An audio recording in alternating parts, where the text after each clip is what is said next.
Welcome to the Banker Lamp. Please enjoy the video. You'll first make sure your phone is ready. Check iOS and free space so the update won't fail.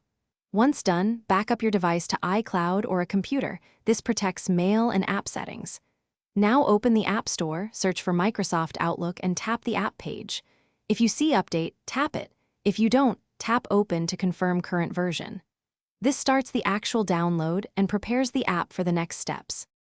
You'll watch the download and installation progress. Fast Wi-Fi makes this quicker and more reliable. If Update is grayed out, sign out and back into the App Store with the Apple ID that installed Outlook, then retry. Once installed, force close Outlook by swiping up from the bottom and removing the app, then reopen it to let new files initialize.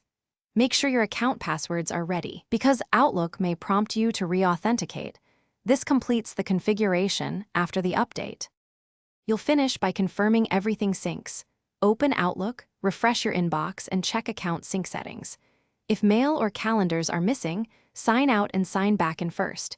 If that fails, uninstall and reinstall Outlook, then restore from your backup. Make sure background app refresh and cellular data permissions are enabled so sync continues. If downloads or sign in repeatedly fail, reset network.